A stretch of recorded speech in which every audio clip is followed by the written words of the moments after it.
Je me souviens de ce mardi comme s'il avait été suspendu dans le temps. La maison était silencieuse, presque trop calme, et j'étais seule avec mes pensées. Le genre de journée où l'on ressent tout, la poussière sur les meubles, le tic-tac de l'horloge, le poids de l'absence. Je ne m'attendais à rien, sinon à une routine paisible. Et pourtant, on a frappé à la porte. En ouvrant, j'ai figé un instant. C'était Evan, l'ami d'enfance de mon fils. Je ne l'avais pas vu depuis des années. Mais son sourire était toujours là, et ses yeux, ils avaient changé. Plus profonds. Plus assurés. Un frisson a traversé mon dos, imperceptible, mais réel. Il m'a dit qu'il passait dans le quartier, qu'il avait eu envie de dire bonjour. Rien d'anormal. Rien de calculé. Pourtant, quelque chose dans sa présence m'a secoué. J'ai senti mon cœur battre plus vite, comme si cette visite inattendue réveillait quelque chose que je n'avais pas senti depuis longtemps. Une faille douce, intime, presque oubliée. Je l'ai invité à entrer, sans réfléchir. Comme un automatisme. Mais dès qu'il a posé son sac, l'air semblait différent. Il ne venait pas seulement de franchir ma porte. Il avait traversé une ligne invisible. Celle qui sépare les souvenirs d'un passé innocent et les émotions d'un présent troublant. Je lui ai proposé un café, presque pour meubler le silence. Il a accepté avec un sourire doux, presque enfantin. Tandis que l'eau chauffait, je l'observais discrètement. Evan n'était plus le garçon maladroit qui courait dans le jardin avec mon fils. Il était devenu un homme. Et ce simple constat me troublait plus que je ne voulais l'admettre. Nous avons ri en évoquant les vieux souvenirs, les jeux vidéo, les concours de bêtises, les plats qu'il détestait. Chaque anecdote réveillait en moi une chaleur familière, teintée d'une nostalgie douce amère. Le temps avait passé si vite. Et pourtant, à cet instant précis, tout semblait suspendu. Comme si rien n'avait changé, sauf nous. Je me suis surprise à le regarder plus longtemps que nécessaire. À écouter le son de sa voix avec une attention nouvelle. Ce n'était pas de l'envie. Pas encore. C'était autre chose, une reconnaissance silencieuse, un frémissement discret entre deux générations, deux silences qui se comprennent. Quand il a souri en me remerciant pour le café, j'ai ressenti un élan dans ma poitrine. Rien de physique. Juste, cette sensation étrange qu'on partage quelque chose sans même le dire. Ce genre de complicité rare qui flotte entre deux êtres avant que l'un d'eux n'ose y croire. La conversation a naturellement glissé vers des sujets plus profonds. Evan parlait de ses rêves d'autrefois, de ceux qu'il avait abandonnés en grandissant. Je l'écoutais, captivée, et je me suis surprise à lui confier des choses que je n'avais jamais dites à personne. Des regrets, des instants manqués, cette sensation sourde d'être passé à côté de quelque chose d'essentiel. Il m'a regardée avec une intensité douce, comme s'il voyait à travers moi. « Vous méritez tellement plus », a-t-il murmuré. Cette phrase m'a frappé droit au cœur. Je me suis demandé depuis combien de temps je n'avais pas entendu ces mots, ou même pensé que je les méritais. Une émotion étrange m'a submergée, à la fois douloureuse et terriblement vivante. Le silence entre nous est devenu un refuge. Pas pesant, mais chargé de sens. Un espace où l'on n'avait plus besoin de mots pour comprendre. Il y avait dans ses yeux une sincérité désarmante, quelque chose qui réveillait en moi des envies enfouies, des besoins tus depuis trop longtemps. C'était plus qu'une conversation, c'était une reconnexion à moi-même. Quand il est parti ce soir-là, j'ai fermé la porte lentement, le cœur serré. Je savais que quelque chose avait changé. Pas seulement entre lui et moi, mais en moi. Un frisson d'avenir, fragile mais bien réel, venait de naître dans l'ombre de cette soirée ordinaire. Le lendemain, Evan est repassé sous prétexte de me rendre un livre oublié. Cette fois, la conversation était plus hésitante, ponctuée de silences longs, trop longs pour être innocents. Chaque regard semblait appuyer un peu plus sur cette tension invisible qui s'était installée entre nous, douce mais brûlante. Je sentais mon cœur battre plus vite à chaque fois que nos regards se croisaient. Il s'est assis plus près que la veille. Pas trop près, mais assez pour que je ressente la chaleur de son épaule, assez pour que mes pensées s'embrouillent. Nous avons parlé, oui, mais chaque mot semblait porter un double sens, chaque sourire était un jeu d'équilibre entre le contrôle et le lâcher-prise. La pièce semblait rétrécir, saturée de non-dits.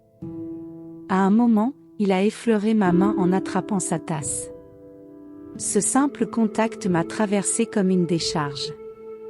J'ai relevé les yeux vers lui, et dans ce regard, j'ai vu qu'il ressentait la même chose. Personne n'a bougé. Personne n'a parlé.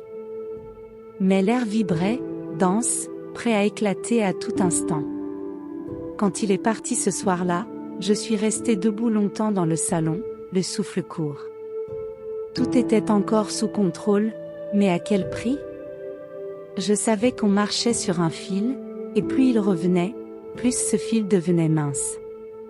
La tension était devenue notre langue secrète, un langage dangereux mais terriblement vivant. Le matin suivant, la maison semblait différente. La lumière entrait plus doucement, l'air paraissait plus léger, et pourtant, tout était à sa place. Je buvais mon café, seul, mais je n'avais plus ce goût amer dans la bouche. Quelque chose avait changé. Pas dans les meubles.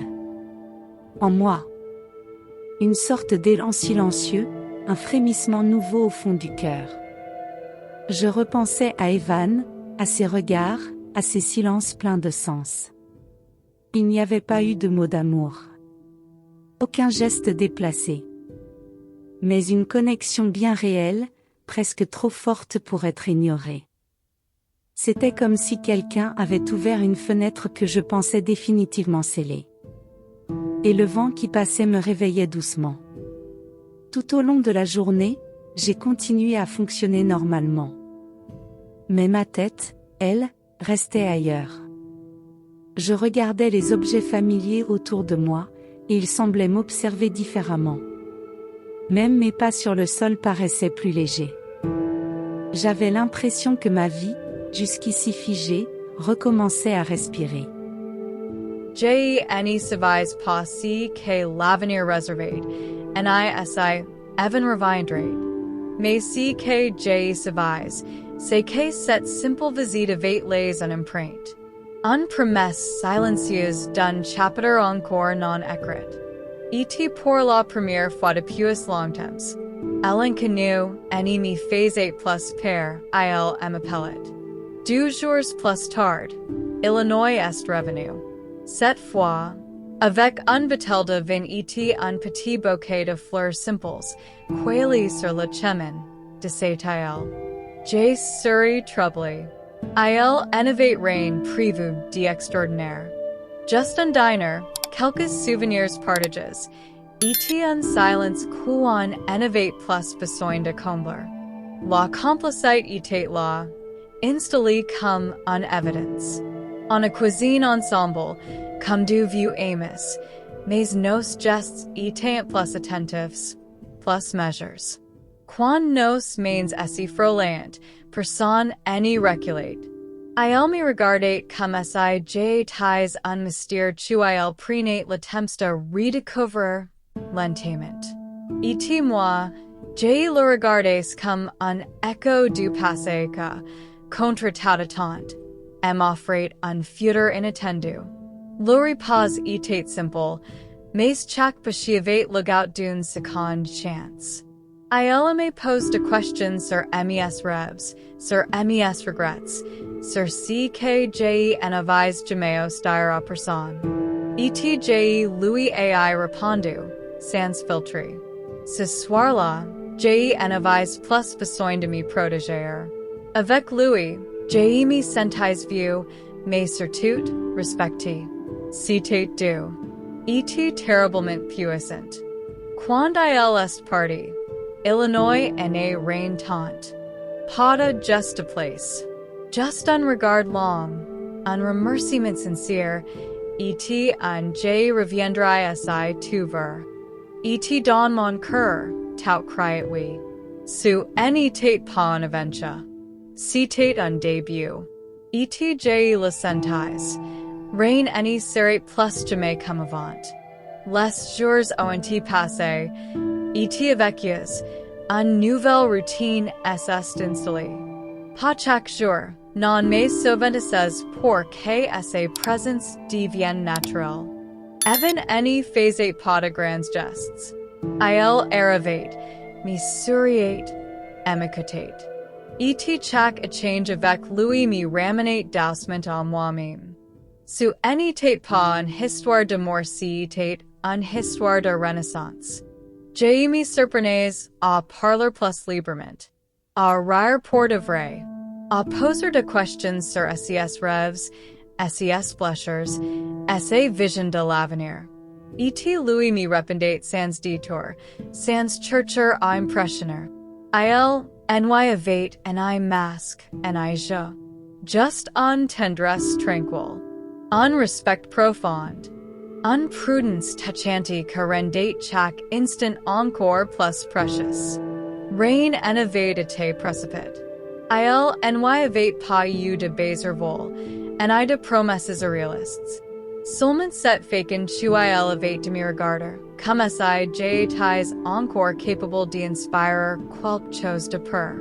Et dans son regard, je voyais une version de moi que j'avais oublié depuis trop longtemps. Ce que nous partageons n'avait pas de nom, ni couple ni amants, mais c'était réel, profond, lent, une émotion mature que cherchait pas brûler vite, mais à rester. Et pour la première fois depuis des années j'ai me sentais plus invisible. Le jour où even est part one après notre dernière soirée, quelque chose avait changé dans l'air. Il a pris son sac, me regardé longuement, et simplement dit, je reviendrai bientôt. Aucun serment, aucune pression, juste cette promesse simple, mais lourde de sens. Et quand la porte s'est refermée derrière lui, je suis resté là, immobile, le cœur battant. Su n'était pas un vide laissé derrière lui. C'était un espace nouveau. Un espace où l'espoir pouvait enfin respirer à nouveau. La maison semblait plus lumineuse. Mon reflet dans le miroir un peu plus vivant. Ce n'était pas seulement à cause de lui, mais parce que travers lui, j'ai m'étais redécouvert. Je savais que rien n'était écrit d'avance. Que la vie avait ses imprévus, ses silences, ses détours. Mais pour la première fois depuis longtemps, je n'avais pas peur de ce qu'allait venir. Parce que je savais que partir de maintenant tout était possible. Un nouveau chapitre m'attendait, et cette fois, je comptais bien l'écrire à mon rythme.